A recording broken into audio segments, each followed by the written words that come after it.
I'm going to dive straight into this thing. Skill-based matchmaking completely ruined Season 5 of Black Ops Cold War.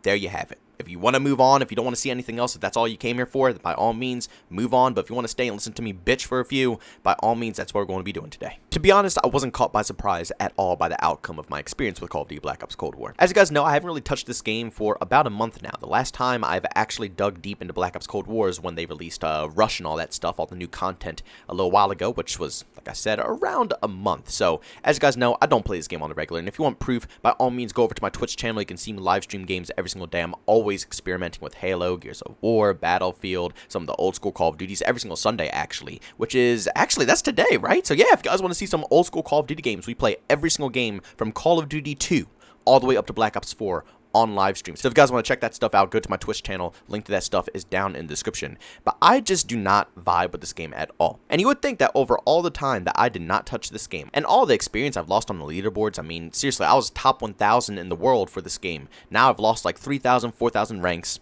I haven't been grinding my own personal rank, so I'm an extremely low level. I have not been touching this title at all. And you would think that with me returning, the algorithm would look at it and say, wow, this guy has not touched this game for a while. He's obviously out of it. He's probably playing other titles. He needs to readjust. And that's exactly the problem. I've been playing tons of different games. When you play a little bit more variety in FPS, it's hard to transfer from each game over and over and over again because every single game is special and unique. So when I transfer back over to Call of Duty, I have to get back into the flow. But they obviously don't give me that chance because they put me straight into a strict skill-based matchmaking lobby. Back to back to back to back, and all I wanted to do was hop on and just simply try the content. I just wanted to hop on, try the new map. I wanted to hop on and maybe grind up for the new assault rifle, and I'm still trying to get the SMG right now. That's still part of my grind right now. I've actually been playing this game a little bit more on live stream too, just so I can unlock all the content so I can review it for you guys. But the game is setting me up for my past experience self. It's putting me into lobbies that I would be versing maybe like 5, 6, 7 months ago. But I'm not playing the game that long. I haven't been touching this game at all. And the funny thing about this is that in all the games that I've been playing, every single time I hop into the casual playlist for all these games, I never run into this situation. And like I said, I've been playing 2-3 months straight of nothing but different shooters. So when I'm going months of actually playing a casual experience in other games, and then I hop right back on Call of Duty and it puts you right back into that instant sweat fest, it doesn't seem logical. I just simply can't see how people defend this system. I really do not. People call us crazy for screaming skill-based matchmaking every single time.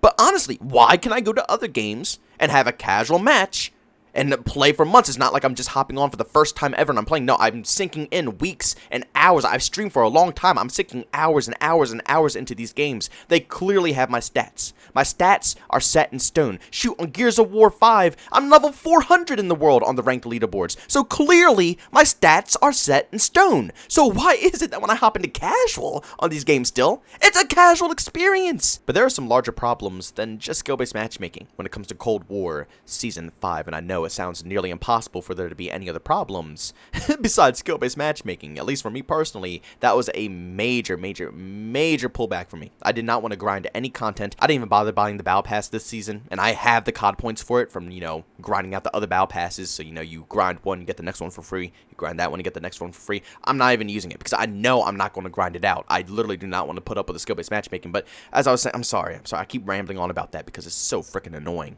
But there's more issues, including the weapons that you see here. This new assault rifle, including the brand new SMG, are, as we all can expect, broken. The same exact system that Activision has been using for ages. You put in brand new weapons, you make them the most busted thing on the planet, and then you go ahead and encourage people to actually purchase it, because when they see something so broken, they want to get their hands on it faster. And they go ahead and say, well, the weapons are free. The weapons are free. It's free content, which is true. That's fantastic. I love that there's free content in the game, but they're doing this on purpose because this gun is going to catch a nerf. Pretty much every single gun that is released as DLC is always nerfed because they do the same method. They started off in a broken state, purposely breaking the gun so people see it, and instead of, putting in time, because I can tell you right now, I put in 10 plus hours, and I'm still not close to the SMG. So clearly people who are on a tighter schedule, who have to, go out to work, have class and stuff like that, on your guys' schedule where you can only put in 30 minutes a day, you're never going to get the SMG.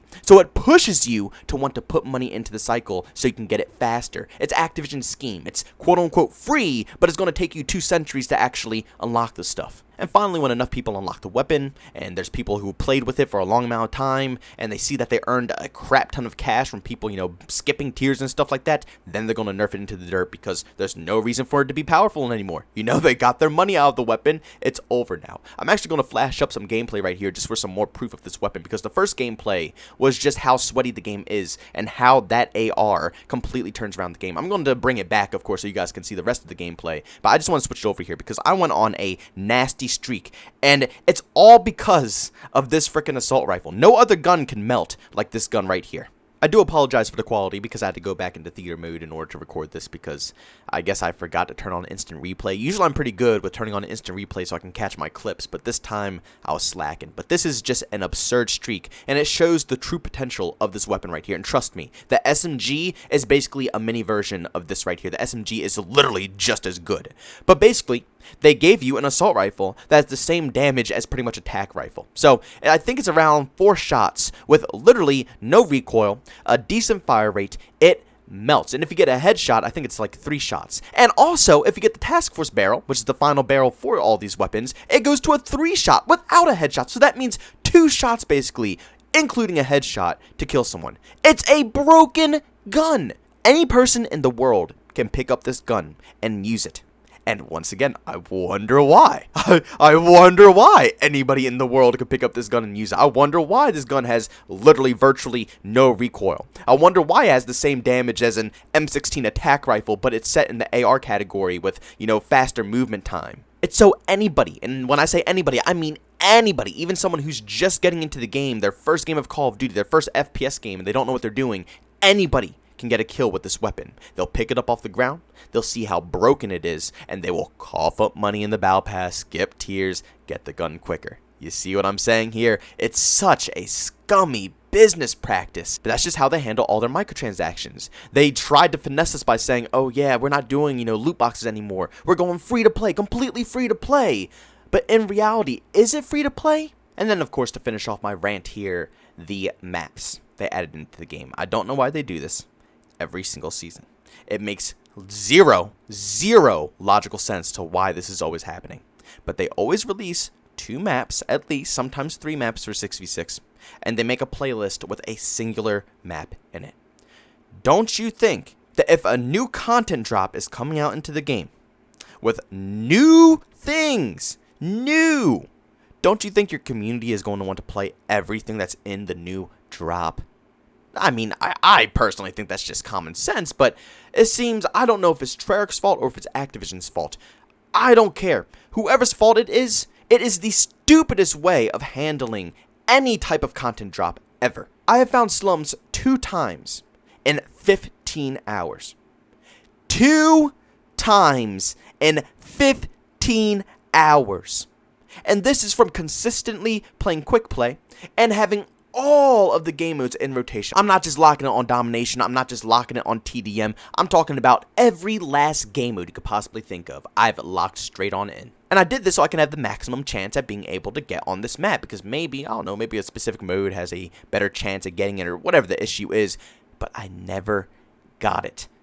15 hours, 2 times, and the 1 time the game was already halfway through, so I guess 1.5 times I was able to play on this map. Why do you do this? Why do you add it, especially a fan favorite map? Slums is something that almost everybody loves. Everybody loves in the Call of Duty community, and you're telling me you're not even going to put that in a playlist? You're going to force me to search through all the maps you added into the game, and with a rare chance of being able to play something new for once? Not only does it make getting content for you guys impossible, getting content so you guys can see what's going on in the game, that's the whole, point of what I'm doing this stuff here for. So I can show you guys what's going on in the game, especially for people who don't want to put up with Call of Duty, people who don't want to spend money on Call of Duty. They come to my channel, they rely on this content to see how crappy these games are turning out or how good these games are turning out.